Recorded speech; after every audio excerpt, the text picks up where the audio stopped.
I had to make this video because I can't take another time of seeing some beautiful young woman laid in her grave because somebody who decided that she shouldn't live took her out. Domestic violence is nothing to play with. Some of the signs are they're very possessive, explosive anger situations where just out of the blue they just get angry and can't seem to control themselves. Jealousy. There's a such thing as psychological abuse where they're playing mind games with you. It's all a ruse and it all tears you down. You can't do anything right. There's nothing good they have to say about you. They're accusing you of things that you never did do. You're always walking around on eggshells because you never know when the next blow up will come. The blow up comes. It's hell to live with. You come through it. And then there's that honeymoon phase where they're just as sweet as they need to be. And they're just as kind to you. And they're very remorseful for what they did. And every time we go through another cycle of violence, we're holding on to that honeymoon phase, thinking it'll get better. Oh, it is all my fault. Oh, this excuse or that excuse. If they're not making excuses for their behavior, then you're making excuses for them. I'm asking you to take a minute and think about it. If for every ounce of pleasure, there's a pound of pain and something's out of whack, and we need to get ourselves out of that situation. Whether he lays hand on the children or not, those children are going through the same trauma as you are, and it's affecting them for their entire lives.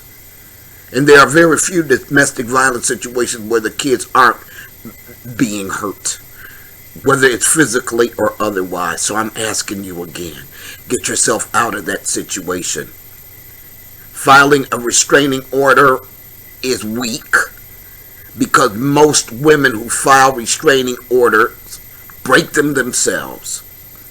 They get talked to that last conversation. They get out of it. They're in a domestic violence shelter. They're getting their lives back together. And then they have that one last conversation with that guy because he's begging you to talk with him. Well, I'm here to tell you that there are a lot of women that had that last conversation and it was their last conversation. That situation is not going to get any better. It will continue to escalate. And I'm asking you again, please get yourself out of that situation. It's not worth your life. It's not worth your life. Now you're talking to somebody who's been there. I've been in a domestic violence situation before. More than one. I woke up one morning and my so-called boyfriend had a gun in my face and held me at gunpoint for I don't know how long. I decided during that conversation, if God gave me the grace to make it through that I was getting the heck up out of there. And I just slowly but surely packed my bags and hit them off in corners while I made plans to find me another place. And you can't always announce what you're going to do. But you have to be deliberate about it. And you have to be determined that you're going to get yourself out of that situation.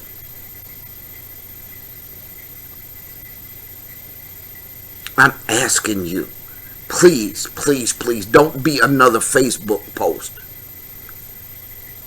Picture of you in better times. And then the caption is talking about how you were taken out through domestic violence. It's not worth it. It's not worth it. It's not worth it. It's not worth your kids being without a mother.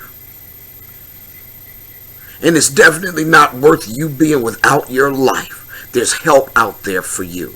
Call the domestic violence hotline. There's an 800 number out there. It's a national number. Just go to the domestic violence hotline and call. Somebody's got all the resources you need to free yourself from that situation.